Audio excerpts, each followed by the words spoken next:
For the newly indoctrinated, Jim Butcher's The Dresden Files follows the story of a professional wizard in Chicago. We've started our podcast as a way to help break down the series' most important moments, characters, and lore. This is McAnally's Dresden Files Pubcast by Free Flow Rambling. Conjure by it at your own risk. Welcome to the McAnally's Pubcast, brought to you by Free Flow Rambling. This is episode number 13, Conjure by it at your own risk. My name is Tansenn, and I'm joined by Maggie. Greetings. And Jess. And salutations. Chapter 26. Dresden is trapped in the kitchen with only a broom, which he uses in a spell to dispatch the scorpions to the lower level. Victor summons a demon, but clumsily gives Harry its name, which Dresden uses to his advantage by releasing it from control of either practitioner. Dresden manages to pull Victor and the demon over the edge of the balcony into the awaiting scorpion pit. While Harry awaits his own death, Morgan enters at the last minute for the rescue. So chapter 26. So yeah, we left off with Harry cowering behind the counter while people tried to shoot at him, and Victor released a horde of scorpions on him. And he's trapped with nothing but a broom to help him out, which smucked him in the head. Yeah, and having been shot in the hip, he really doesn't feel like he's even got the mobility to do much with a broom as a weapon. Until his little magician's apprentice moment. Sorcerer's apprentice? Sorcerer's apprentice, Mickey Mouse. Yeah, I was just about to say, is this a nod to Fantasia? Yes, I believe that's exactly what it is. Anywho. But I love his little... So he's like if the scorpions tried to dodge around, the broom was snapping out and caught them all, and he's like, and I'm pretty sure it took all the dirt too. And when I do a spell, I do it right. I love that, right? Where he's fighting for his life. I got all these crazy beasties that are starting new, and I'm like, and you know what? It just swept really damn good too. But yeah, that was cute, and you sort of have to wonder sometimes. But I mean, I get for the sake of the book and the, but you're I guess, is there a certain intent to what you're thinking when you said, because he didn't really, to our eyes, make it obvious what his intent was, right? So I'm if it was just sweeping, why would it necessarily, right? So I'm is it all how he thought about when he put the spell together, that he focused it on these scorpion being thingies? That's just a total side thought there. Because I'm well, why did it just sweep the floor like it? I mean, I don't know about y'all, but normally when I have to sweep my floor, there's not a lot of things jumping around on it. So to me, it doesn't seem like an obvious thing that you would build into just a sweeping spell. They're vermin. So, maybe, you think vermin dirty. Maybe just in case you get a mouse or something in the house that it'll, yeah, maybe, but... Anyway. Probably wrote this spell while he was on the farm and there was 800 cats everywhere. Maybe, I don't know. He just said that he had to. He just said that he had to laboriously been forced to learn it. So, yeah, who knows what it was cleaning out at the time, but anyways, but yes, so he does his little Mickey Mouse and sweeps all the scorpions off, and Victor's stop. Well, actually, yeah, he's cute trick, but no. Yeah, I'm the one that holds all the cards. Nay, nay, nay, nay. Nope. Oh, and then the Beckitts are still firing at him. Yeah, their guns. What I really, really, really liked was this moment of Victor's baiting. Or sorry, Dresden is baiting Victor. Just baiting him really hard. Frazzled. And even the Beckitts are stop talking to him. He's not armed. Let's just get the fuck out of here. Arch-villain overlord must get my speech in. Yeah, no, he freaks out because they start shooting at the moment they try to shoot the broom. Yeah. And Victor's would you fucking stop firing? Shit bullets are flying everywhere. They're just, he's trying to, I mean, can you imagine? I don't care how good a marksman you are, it's gonna be damn hard to hit a broomstick, especially a moving broomstick. But yeah, so first Victor's kind of freaking out about that. He's damn it, would you just stop fucking firing? So and then, yeah, exactly. And then he's I'm cute. No, I'm gonna talk. We're gonna and yeah, the Beckitts are just dude, he's unarmed. Fucking jump him, shoot him, quit wasting time. I want my storm to do it like I had planned. I've discovered magic. Everything will be about the magic. I will bring you down with magic. Right.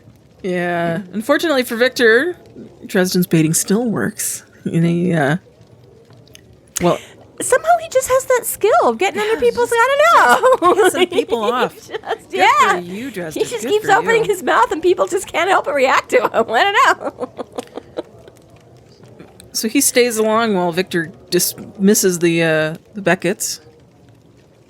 Well, Victor misses. So dismisses. Yeah, he dismisses the Beckitts. I heard misses. I'm like, sorry. Yeah, no, that's okay. Yeah, dismisses. Yeah. So he does that so he can summon the demon and makes his first biggest mistake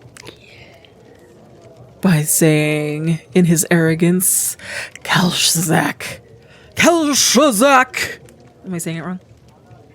I don't know. Are you? Well, I'm not actually trying to invoke Kelshazak. Oh, so there we. I think. I don't think I have a particular, I don't know, opinion on, other than the fact of I know the way Marsters pronounce it. I'm assuming that's, you know. And I think it's like Kelshazak is more how he Kelshazak. does the Okay. emphasis. But And I am guilty of not listening to the audio. yeah, and that's, I'm using my own imaginations. again, yeah, I sort of had his pronunciation in my head long before I ever read the written version of it. So, again, since it's a made-up word and doesn't really follow, I don't think, a lot of... None of it matters. Yeah. To me. Nothing. Mama. Just shut up. hey, wait. Oh. Snap. I was going to go with the theme of the book, but okay, fine. Theme of the podcast. So I will Victor slash does your tires. send the Beckitts away, and does has a little bit more of a go start the speech, car, and he's would all ya? like, yeah. He's like, you're a loser. You're the one who sucks. You're the one bleeding out. I'm amazing, and I'm great. And it was just very just sad and pathetic on Victor's part. It's like, buddy. Okay. Harry's like, ooh, fire. Really hard to say this. And then Harry's pretty good. He starts throwing out all this like, I told the police, and I told the wizard police, and I told the mob bosses, and you're fucked, and ha ha ha, go fuck yourself. And again, that's telling how too, because he's like, you haven't even heard of the White Council, have you? And he's like, whatever. And then he's like, oh yeah, and I told Marconi. He's like, what? No. It's like, yeah, that's bad. But it also just shows how ignorant Victor is. That Totally, he's like, like, oh, you- the White, I don't even know, whatever. Okay, so there's rape, but he's more worried about Marconi. And I'm like, not that Marconi is not somebody to worry about, but in comparison to the council, like, Yeah, he's he small should bean. really be more worried about the council. Who is just compared to the Spanish Inquisition. Yes, only not as fun. Right. So yeah, I'm so trying to find it's a this good part play where on he- Harry's part because it is true. He's talked to all 3 delegations in the last 24 hours, and on top of that, Victor Sells really did give Harry a ton of time to go and tell everyone else. Like, as far as Victor Sells know, Harry's got all of these allies and backup. So it's very funny to just be like, oh yeah, you probably should have killed him before he had time to tell literally everyone that you've pissed off, because he knows everyone you've pissed off. Right. Like, he could also go to Bianca and be like, oh yeah, this is the guy who's killing off your girls, and that'd be one more force against you. Like, Right. idiot. Like, Yeah. that's a good play on Harry's part. It's a lie, but it's a good play. Well, and even that, he's like, if I'm lying, I die. And he's like, for all I know, I was. I mean, technically, as far as I knew in the moment, I was telling the truth. But super friends, like the super friends and the Inquisition all rolled into one. You'll love them. That's what he says about that. But yeah, he's like, I'll take you out like yesterday's garbage. You really are an ignorant bastard. And he's like, what? No, you're lying. And I find this, because then he starts going on about like, hey, well, who told you, right? Like, who? And he's like, who was it, damn it? That whore Linda, her whore friend Jennifer. And this always struck me as kind of, because I'm like, That's your sister-in-law. yeah, right? Like, she seems secondary. And I'm like, did you not know Jennifer? Because, and then I'm thinking for a second, I was like, well, did Monica keep that kind of private? Because she's like, oh, like the police haven't made the connection yet. And I'm like, no, actually. Kids are named after her. The kids, exactly. And I was like, no, she was exactly the niece is named after her, and she was around, 'cause that's what she said. She's like, either me or Jennifer would babysit once we started bringing more people in. So I'm like, yeah, it's not like there was any separation there between the family. And But if you don't like your sister-in-law, then maybe you will just refer to her as some whore friend of Linda Beckett. Or potentially he's also trying to just not say that it's his family. And that was exactly sort of where I went, because I was like, because at first I was like, wait, who did, like, wasn't Jennifer the one that brought her in? But and this to me is again a little bit weird in the way. So he brings in so according to Monica's recap of how things went down, that when he started getting heavier into the magic and starting to produce the drug, he got in touch. He found the Beckitts. She doesn't say how or where. She said he found the Beckitts, who threw all the money he wanted at him in order to help get revenge against Marcone and the situation against their daughter and all that, right? So then he brings in Jennifer and her connection. So he's like, so then Jennifer brought in Linda, who coincidentally was already working for the Beckett. Oh, I mean, I don't know, maybe not. I guess we don't know. This has, I guess, been going on for a little while. I keep forgetting. I always think They could have hired her as the I guess maybe driver afterwards. Yeah, I sort of was like, well, she's the driver of. So how did they? But yeah, and then Linda was the one that brought Tommy Tom in, and like it was just sort of a little bit weird and convoluted. But then, yeah, I did. I was like, again, was that kind of a screw up? Was that weird? Why would you? Or was that his way of showing Victor's sort of distance from considering Monica's involvement in it, right? That he was so far from thinking that she was the one that might have turned him in or ratted on him, that exactly he's going through, you know, like all the outsiders first, like the Beckitts and Linda, and then like Jennifer, or, you know, and stuff like that. But yeah, it was just, I remember. Well, he's quite arrogant, so I'm guessing that he just sort of assumes that he's got her under his thumb. Well, maybe up until he killed her, because he knew he didn't. Oh, Monica. Oh, God, Monica under his thumb, not Jennifer. Yeah. Yes, and that's, yeah. Because, like I say, the first, like, until sort of purposefully thinking about it more today as we were going through, like I say, before that, I was always like, that always just seemed like a weird, right, like Linda and Jennifer, but yeah, as you sort of go into the things, I was like, oh, maybe that is sort of on purpose, that it's.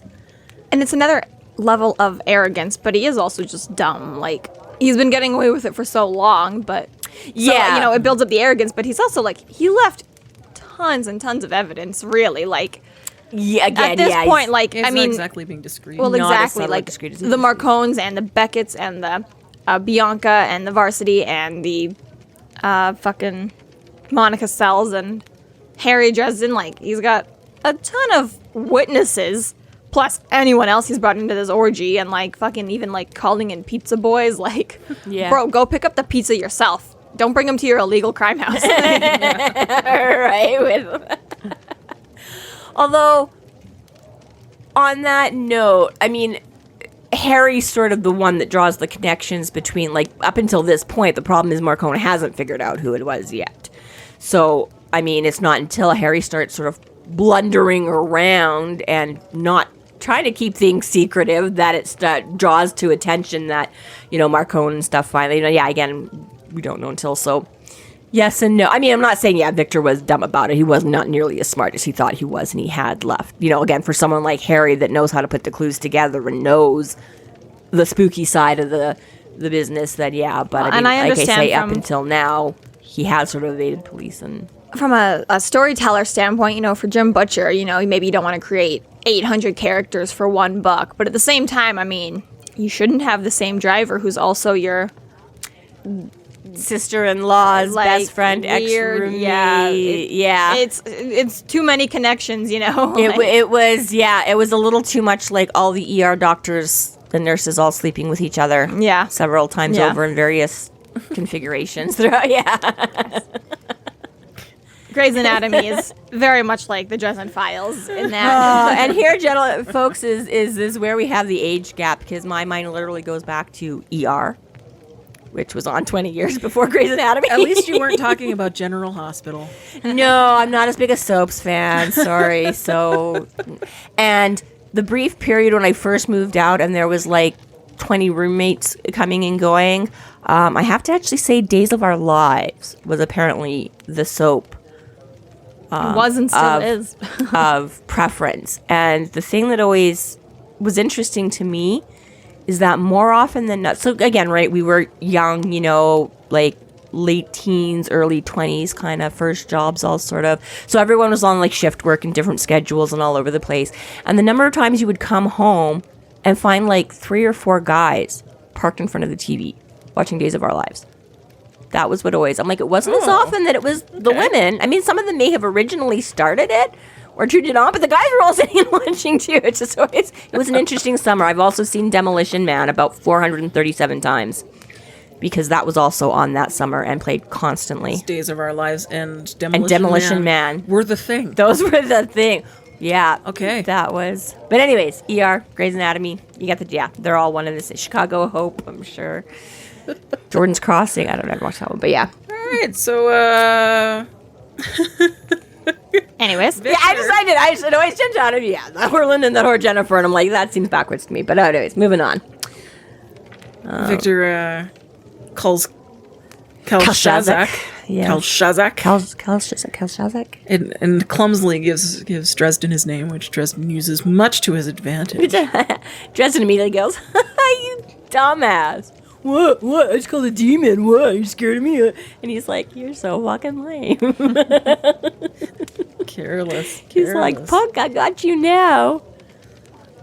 Yeah, so there's a whole lot of power when you know something's name, their real legitimate pronunciation of the name, right? So who has the name controls the thing. Right. So, you know, now Dresden has the name, which is very much like the joke here. Get fucked, Victor. Yeah.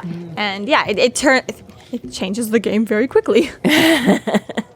Very quickly. And it's kind of interesting, too, because, again, this goes back to Dresden's how we are at the beginning of his eruption into bigger events or whatever, right? That he makes the comment, this is only the second time he's ever seen anyone call a demon, right? So magic and wizards and sorcerers and white council and powerful, but this isn't a thing this is not an everyday you go around. People don't just holler up demons all the time to I know, but yeah, this is something people don't just do all the time to holler up demons, and so he's kind of semi-impressed, because the only other time he saw it was not a real good situation either, because it was called up to, like, go kill him.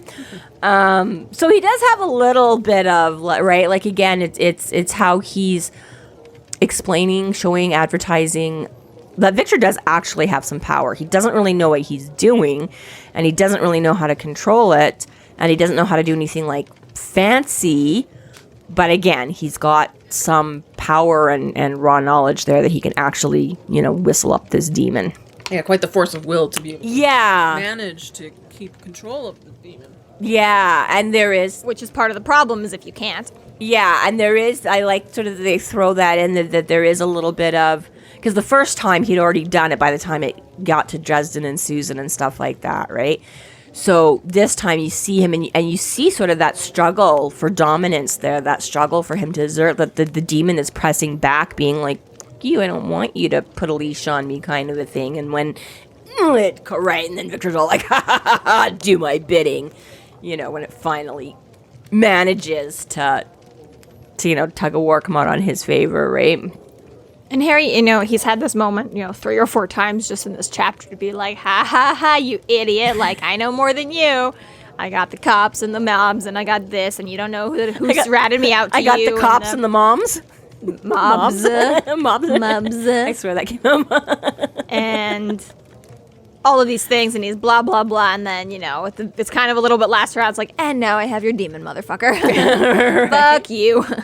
Well, and he could have very easily used the demon to kill him. And he says that I couldn't kill him. I couldn't kill him with magic. I didn't want to. And it would have brought death sentence on my head in any case, but I could stand by and do nothing, and that's exactly what I did. So he cuts the ties for the demon. So he doesn't actually use the demon itself. Yeah, so this but gives it freedom. This was another thing I found a little bit interesting. So when he's first going in, so he draws up his will to go against him or whatever, And let's see, he's like, the demon's presence was suddenly there in my head, raging, slippery, and slimy, and wriggling like a venomous tadpole. It was a horrible pressure on my temples that made me see stars and threatened to steal enough of my balance to send me falling to the floor. So he's struggling to do this, and it becomes, again, now the demon's struggling between the control already established by Victor and Harry trying to bump in. And Harry, like he's struggling and has trouble, and he's saying somewhere where he's like, it almost... there you go. The demon hissed in anticipation, and the pressure on my head redoubled, trying to force me down to make me give up the struggle, at which point the demon would be free to act. So I'm like, okay, so it makes it sound like Harry's got to step in and exert his will and gain dominance over this. Otherwise, the demon's just going to be free to do whatever it wants willy-nilly. And then he beats it and then lets it go. And Victor's like, what are you doing? And he's like, oh, I just broke your connection and didn't establish any of my... I'm like, so to me, it just kind of like, then wouldn't it have... Failing would have done the same thing. Like, if you... Like, Victor needed to call it up and succeed because he needed to be in control. You just had to break that control and you weren't establishing. So, like, even if you fucked it up, because that's what he's like when he's first trying to struggle. But then it would just be released on Chicago to do whatever it wanted. But that's all he does. He releases it because he doesn't. He says, "I didn't establish any of my own control over it." The fourth law of magic.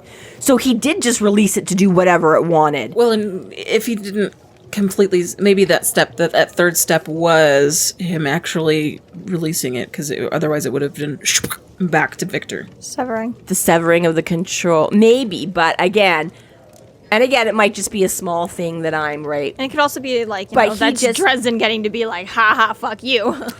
Maybe, right? Because it's just, to me, it's just the way it's phrased right there. He's like trying to force me down, at which point the demon would be free to act. So I was like, it sounds to me like one of these things, like even if you screwed it up, you would still achieve your objective. So success or failure, either way, you would get what you want in this moment. But... whatever. But yeah, point is that he does let him go. He gets him out of Victor's control. And then the Victor's like, fuck you, buddy. You keep calling me up and making me like your little stupid lapdog. And right, debates, because really the demon doesn't care. There's two good targets. He doesn't care which one he eats. But ultimately, in the end... which one he eats first. Which one he eats first is what's decided by, that he's a little more pissed at Victor specifically. So...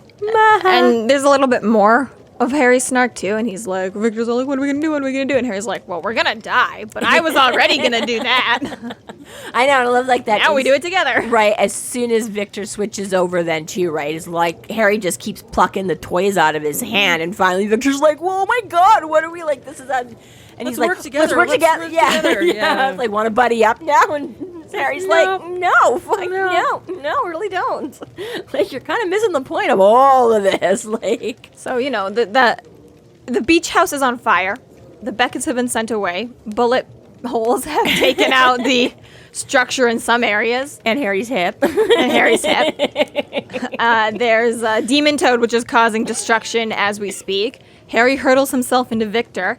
Yeah, because Victor tries to bolt for last minute, and Harry's like, and this is more of this flying around. That we never see again, I know. He's just like a little rocket boy, Astro Boy for like... They just zoom up to the landing, and let me just zoom over to Victor, but... Well, and Victor tries to pick Dresden up, and that's how they end up grappling to be thrust over the rail. Yeah, because, he tries to just make a bolt for the door, so Harry blocks him, and then he tries to just pick up Harry and throw him at the demon. Towards the demon. You know, you don't have to run faster than the bear. You just have to run faster than your friend. Yeah.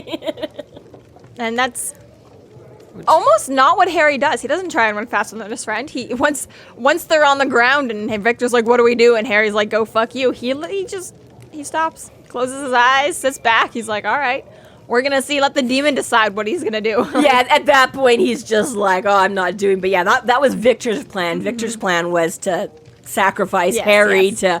Victor just had to be faster than him. But yeah, Harry's like, I can't, right? Like, I'm exhausted. I'm tired. I've used too much magic. I don't have enough sleep. I've been shot in the hip.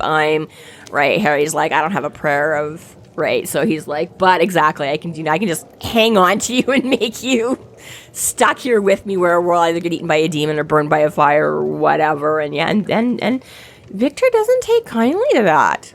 No. He has. Or I like Harry's phrasing actually, then where he says Victor tried to pick him up and he's like, what is it? I protested with fragile tenacity or whatever. Objected with Objected, fragile. that's thank you. I objected with fragile tenacity. Yeah. Yeah, okay. Yeah. No. Yeah. Quick grapple, quick pushing, and then And when he's throwing it all out the taunts too, like earlier when Victor's like, who told you, right? And Harry considers, but he's like, I don't want to give Monica up just yet because the deal, it's not a done deal. This thing's not in the bag. On the off chance that Victor makes it out of here, I don't want him immediately going after poor Monica, right?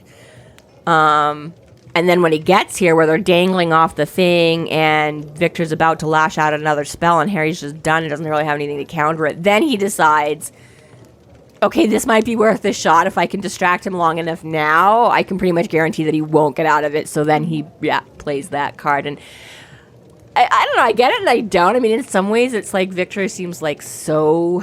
I mean, I guess this is your classic abuser scenario and stuff like that. They are always shocked when somebody else has the upper hand and that the people they think they've subverted and dominated are just that. But yeah, he just seems like almost overly surprised that it could have been Monica. I'm like, I don't know, the person you told everything to and lived in the house and practiced it all and made her your guinea pig and threatened your kids. I would take it to be shock, honestly, because from Victor's point of view, most abusers don't see themselves as abusers. They're just keeping the peace or whatever like that. Right. And so Monica just went all against everything. And how would she when he's doing all of this for the family? Yeah, and that's kind of what I meant, right? Yeah. They never see them as, right? Yeah. They see themselves as the hero of the situation always and that they're doing. But, yeah. But yeah, no, Victor freezes in shock. Does what just it's- long enough to get eaten and decapitated by a demon toad. Nearly headless Victor. Yeah. It latches, Whacked him on the collarbone. It latches onto his neck and collarbone, but it doesn't actually take his head off. It just stays clamped on, and they all go down together. So, yeah, it's more of a nearly headless Victor. Well, and that's where Dresden thinks of Murphy and then Jenny. remembers that he's got that The cuffs. So he uses the cuffs and uses that momentum Yeah, to and pull again, both of them off. this after is he's one been of these bitten. things that's just kind of like watercolored, blurred, and like I don't have a real because it's one of those things that reading the description, I have a hard time picturing exactly like where everybody's hand. And I'm like, how do you hold? You guys are falling off a balcony. How do you hold Victor in one hand, and with the other hand that has the cuffs on it, attach the cuffs to the? I'm like, it seems to me you need to be holding the railing. And then use a hand to, I mean, it's just one of those things. So, it just kind of, it all happens. Yeah. It does say that he uses momentum. I get, but But you know what I holding mean? onto the leg, uses his other hand to. Yeah, but that's cuff it. He's let go of the thing completely to hold the go. leg and do, and it Okay, just... now I've had cuffs before, but Not- not Oh Okay. dear. not real cuffs, like like the shitty ones that you can buy for kids. And we don't want to know why. the magic And store. my question is, Kids, she said kids. it was locked around Murphy's wrist. Is when there's like with kids' wrists, once there's not enough space in the middle, they'll fall and unlock themselves. Yep. Do regular Yes. cuffs? Okay. Because I was gonna say, I was like, isn't this thing still fucking locked then? But- No, because once it just keeps Okay. locking, so once there's nothing there, There, it'll go all cycle the way through. around. Yeah, Okay. that's why you don't watch enough of the old cop shows where you see them No. like slap it on their wrist and it does the slap band thing where it, No, I don't. no, they do the it's always where they have it like half, and then they just go that's fine. ka-chink, and it goes. Which like such a hurts. classic. Should never do that to somebody because that's just awful. Again, no personal experience in this matter. I used to work security. You were I am the trained things you in how learn to about your use co handcuffs. Mm-hmm. Yep. And also that underground sex dungeon we were all a part of now. And you didn't invite That we're recording me? from.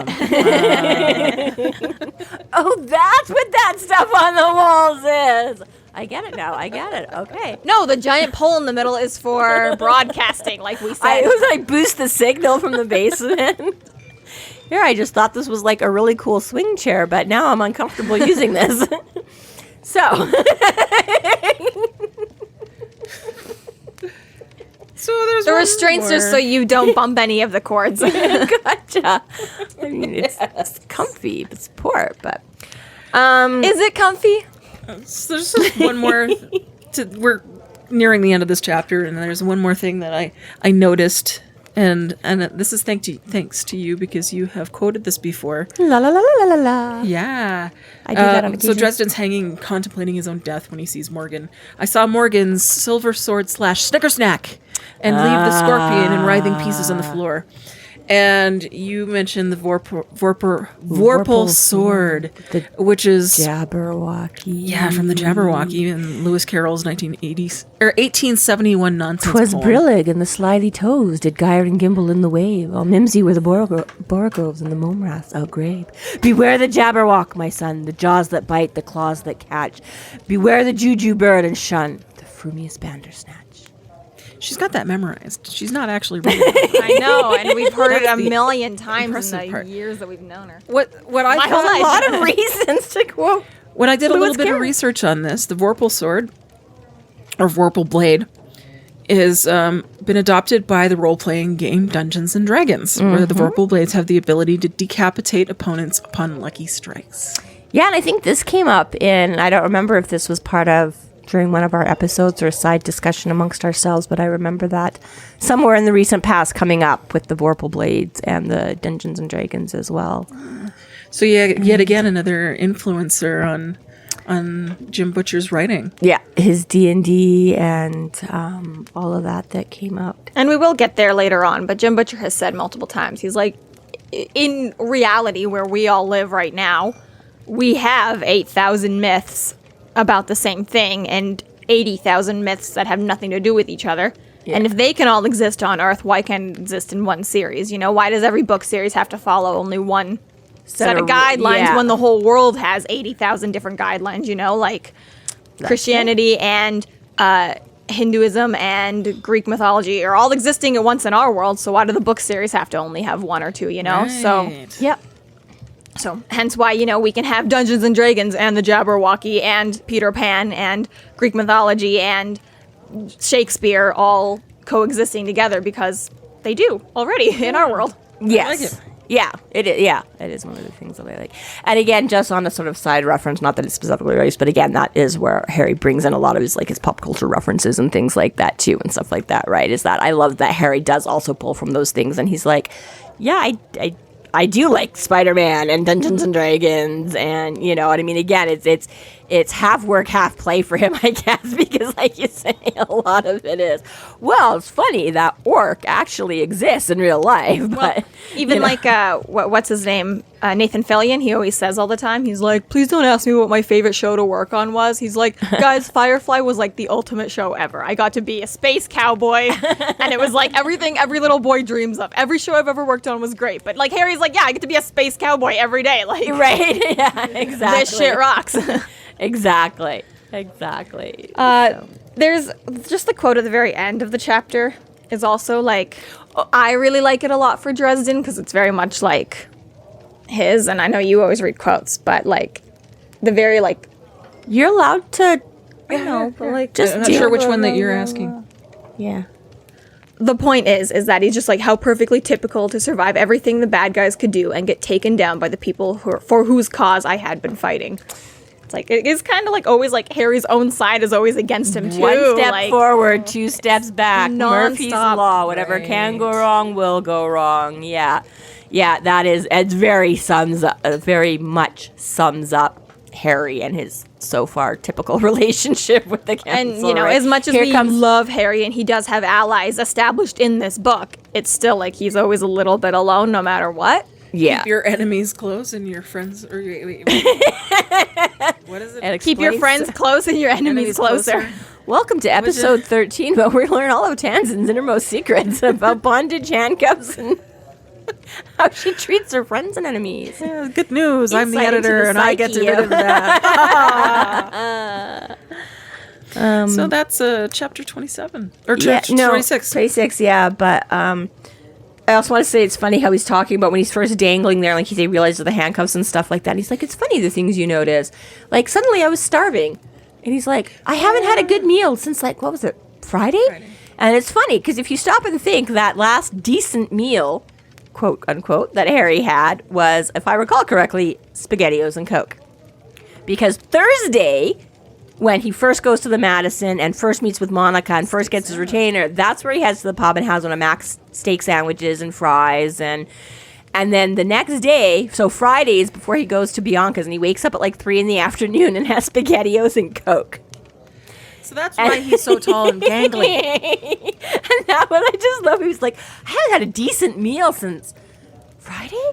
And it's true. I mean, again, compared to the virtually nothing that we've seen him eat Saturday and Sunday, whatever, or I guess it's like Sunday morning now or whatever, because, yeah, they're just 24-year-old, I can attest, SpaghettiOs and Coke are a decent meal. It's just like, no, but it's just like it doesn't even count that, like, the decent meals, the steaks out. It was like the last time you ate anything was, yeah. But yeah, I just kind of like that. And I'm like, yeah, your spaghetti and the Coke that you shared with your cat. But yeah, and then he's like, and then you start hallucinating because I swear I saw Morgan come in. Yeah. But yeah, let's just bring that blade down on my head. Sure, go for it. What the fuck? Okay, so chapter 27. Dresden is saved by Morgan, who now admits that Harry is not the killer. While Harry is in the hospital, the White Council convenes. Due to his actions, they lift the doom of Damocles. Okay. What you did was a Malefor. A Malefor? But you did it by accident. Yeah, so, Dresden's saved by Morgan, who now admits that Harry's not the killer. It's like... Two guys laying in the rain, kissing, because they're not gay.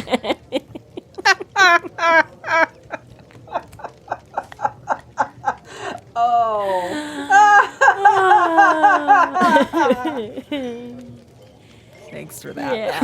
And I realized he'd been giving me CPR. Ew. Oh, Harry.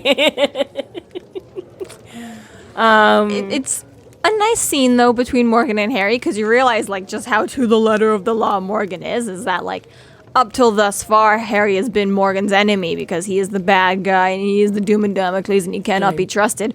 And in this moment, it's like, oh no, Harry was on the good side of the law, and Morgan's instantly like, okay, I don't personally like you, but I'm absolutely going to be on your side and defend you to the council and not kill you right in this moment.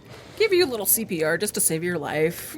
Yeah, but it is really like, Morgan very much has like, I do not personally like you, but my code of conduct says that doesn't matter.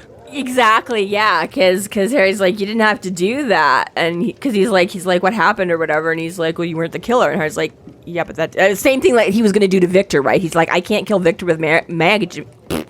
I can't kill Victor with magic, right? Like, I don't want to because I don't believe in that. Plus, the council will kick my ass for it, but I can absolutely do nothing and let him get killed, right? And that's exactly what he's saying to Morgan. He's like, you still didn't have to, like, I still could have got rid of your problem, right? And Morgan's like, but you weren't guilty of this thing in this moment, so I couldn't let you die for this thing in this moment, right? And yeah, exactly. And he's like, it's still, right? He's like, you know, he looked like he was sucking on fresh lemons and things, right? Like, he's still hard, he's still girly, he doesn't like you. It's just like, it cost him something to do it, but that's his code of honor, and he did not sway from that. And Harry takes no time at all of just being resuscitated and uses that against him. You're gonna have to defend me. You're gonna have to defend me. And Morgan instantly, like, hasn't thought about for a second, right? And Morgan's instantly there, like, doesn't matter. I'm not the only one on the council who thinks you're guilty, motherfucker. Right. So it is like, you know, like, it is the blade comes swinging right back down to yeah. It's like, well, maybe not of this, but we know you're still dirty somewhere. We know somehow you're. But yeah, it's almost like Morgan didn't think of that for a second because he's like, that means that council, like that meeting that you convened to prove I was guilty, you're now gonna have to tell him. And he's like, yeah, that kind of. And then yeah, it's like he wasn't really.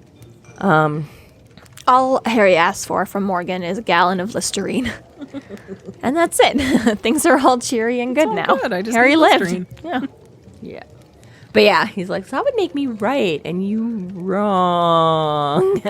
And kind of that, like, relieved I didn't die laughter. Harry just kind of bursts into crazy person laughter. Yeah, right. Like, I've been through a lot right now. This is how it's.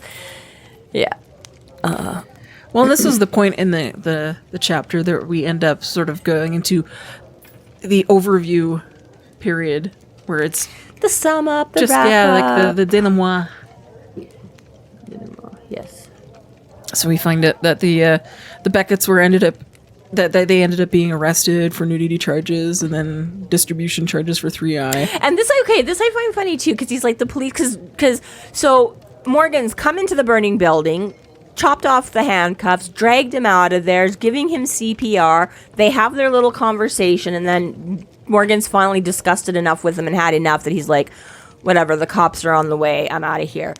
And then Harry's like, they managed to get there in time to apprehend the Beckitts. And I'm like, Victor sent them. Like, I know all of this happens really fast. Like, 6 seconds of combat takes 20 minutes of explanation to walk you through it.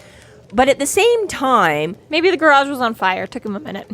I I don't know. maybe they were right. I don't know. But it was like, in the current moment they're being arrested while CPR is happening. And well, no, on the other because side of the building. Morgan cuts out before the cops arrive. Right, because that's, I think they even say, he's like, we hear, you could hear the sirens or something coming, and then he's like, I don't know, someone can look for that if they want to, because I have a feeling they mentioned that. But my impression anyways is that just the way he says it, Morgan's like, the cops will be here soon to help you, and then he takes off. Right, so I was just like how slow were the Beckitts? I'm like, apparently they didn't stop to get dressed, so that didn't take any time. I'm like, all they had to do was go out and start the car, and then Victor was gonna be right. I'm like, even if you like waited a second, Maybe they were waiting for Victor. or well, I was gonna say, but even right. if you waited a minute for Victor to be coming out, I mean, I guess maybe they stuck around a lot longer. But you'd think they might have seen like Morgan rushing in or dragging out the other body, that they might just be like, hey, you know what? There's I'm a ton of outsies. fire. They couldn't go look themselves. I maybe, but I was just, it's just one of those things. I'm like, I don't know, they're halfway down the drive, and like the cops There's met him on lots the of way other- in, and but yeah, it was just sort of funny. I'm like, they're naked and they're not doing, like they still were just like, let's just wait until the cops get here, and then we'll be like, oh no, let's. They had to be arrested for the story, Mom. I know, but We need them to I go mean, to jail okay, technically, Harry for could have. future books. Harry could have, told did the cops wonder, and gone actually. arrested them at home or something. If they're going to make an appearance in future books, because Dun, these dun, dun. specifically Wouldn't you like to know? we're not in the Chicago. Yes, good thing they're in the Michigan, because I don't think they would Michigan justice system, because jurisdiction. Yeah, because I don't think they made it out of his cell alive if Marcone was in charge. Which again is mildly surprising. I'm like, okay, I know like Chicago and Illinois is his turf, but obviously, he's got fingers in pies. I'm like, it's not like they were that far away. They're obviously like bordering states. You'd almost think Marcone could have just been like, you know what? Anyway, so it kind of like breaks down, somebody starts a rumor somehow that Marcone hired Dresden to take out this 3-ring trafficking 3i threat to his own business. interloper. And Harry, isn't going to dispute that because, fuck it cleans things up nicely for him, too. A cheap price to pay to not get my car bombed. Yeah, exactly. He didn't have to go to the White Council meeting because he was too hospitalized for that. Nice. Like, that was just a But shame he had to miss that. they ultimately decided not only that he wasn't guilty of this, but they decided to remove the Doom of Damocles from his person. Yeah, so it's like, okay, you've had almost a decade of probation. We haven't been able to catch you on anything, despite Morgan's obvious predilection for trying to constantly be aware. And furthermore, in the face of great turmoil, you still didn't break any more rules. you actually were the guy that went out, discovered, and caught the bad guy. So they've decided to allow him to be a real member of the White Council without this Conditional. literal. Nope. Yes, not conditional anymore. Yeah, you're a full pledge now, Harry. A full member. You're not a pledge anymore. You're a real wizard. You're a real wizard, Harry. Murphy herself makes a full recovery. It takes a bit. She's in the hospital for about 72 hours in critical condition, but she does eventually make it out. A little bit of memory loss. And the first How thing she convenient. does is throw Harry's flowers in his face. They must have helped.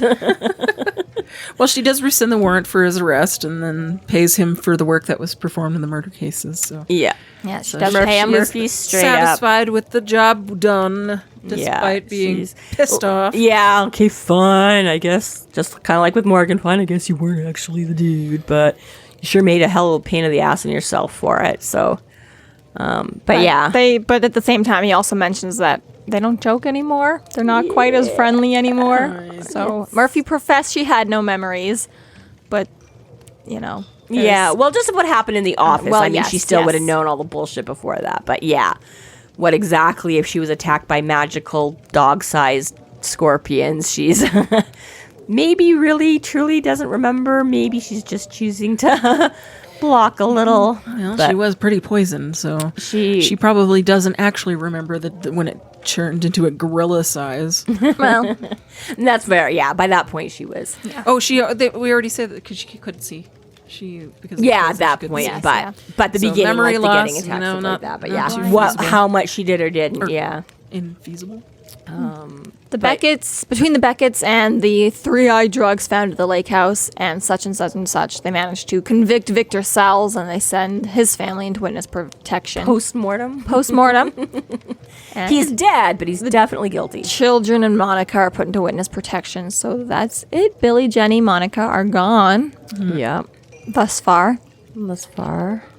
Date with a demon. I do love, and I think this ends up being much more important later, without being too spoilery, that Dresden sends pizza out to Tutu every night for a week, and then establishes the practice of sending regular pizza once a week afterwards. So Yeah, he's like, hey, I say I thank get you my to work. your little folks. Which isn't a People special say price thank for a you. man Say established to thank be you as to my broke. little friend. And he did make some money from Murph. But like this guy is still pretty broke, so it's a very big peace offering or camaraderie.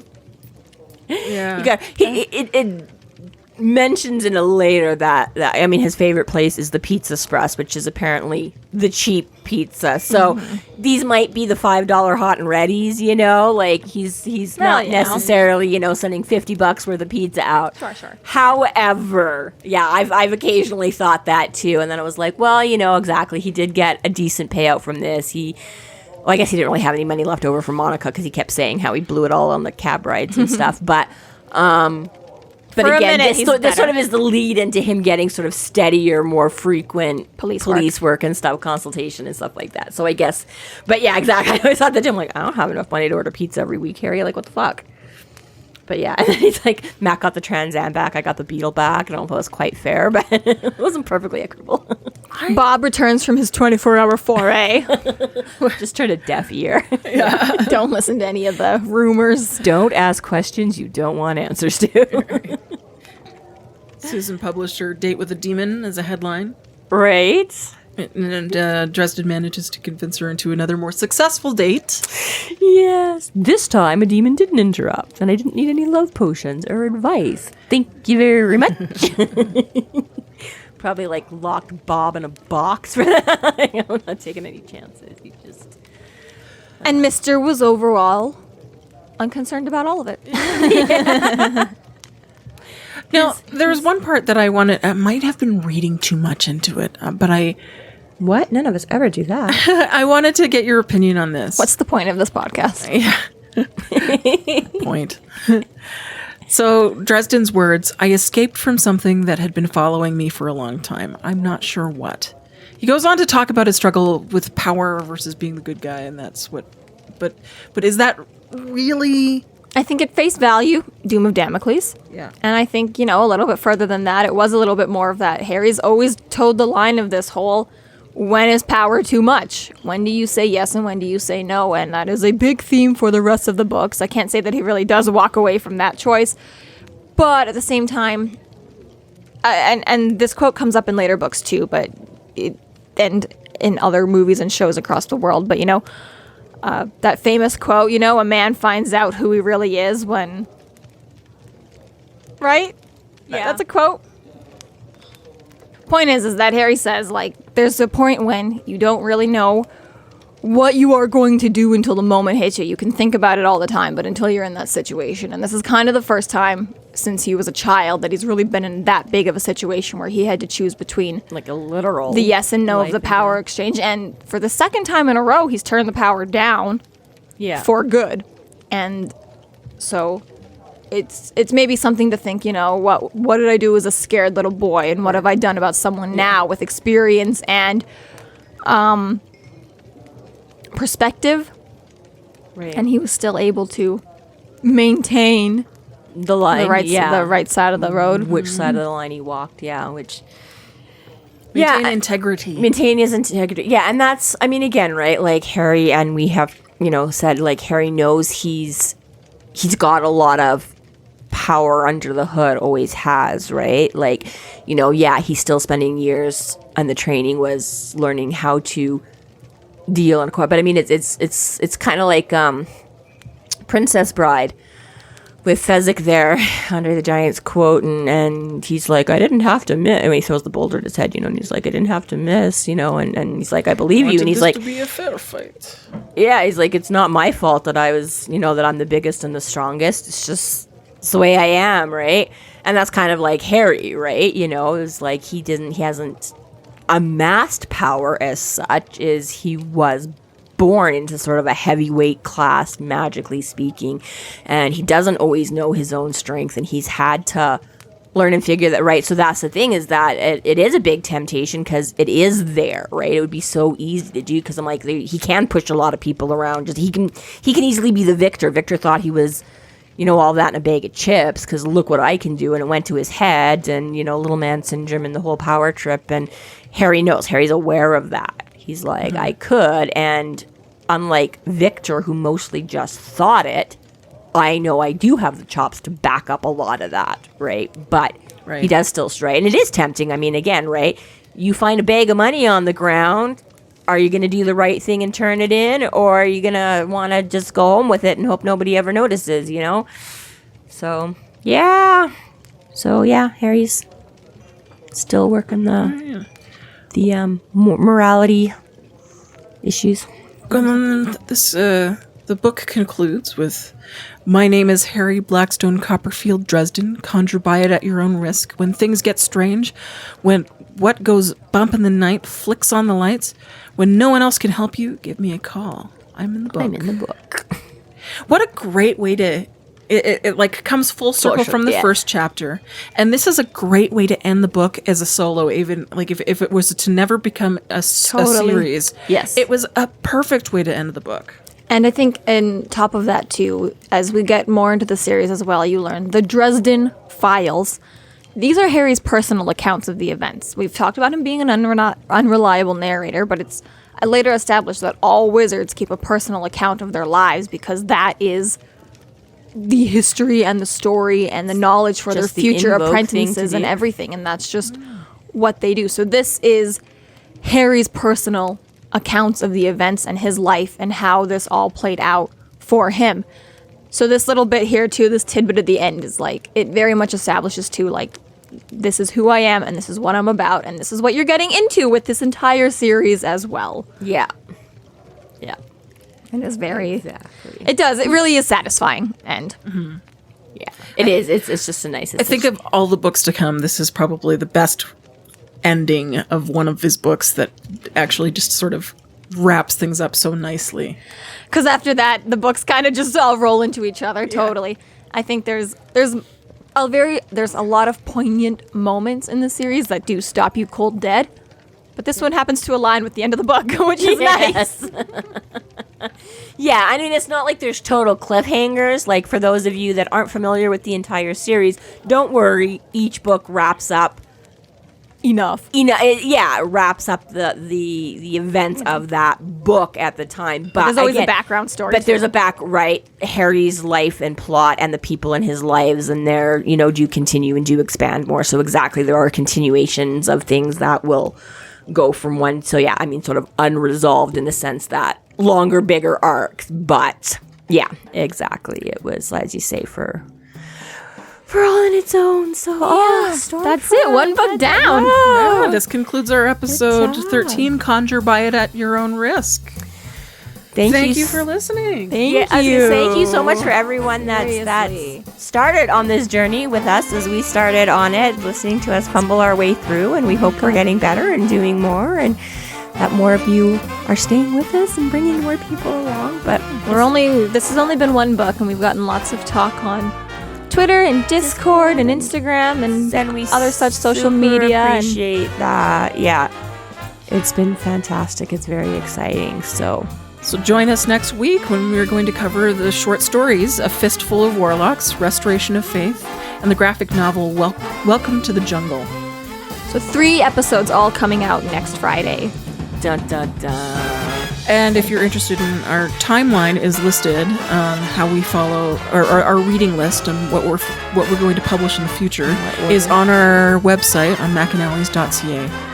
There you can find also links to our other podcasts, social media, and other fun tidbits. We're also available on freeflowrambling.com. Please subscribe if you like what you're hearing, and please consider supporting us through Patreon to keep the magic alive and see more content. We are Free Flow Rambling. Conjure by it at your own risk. Hey!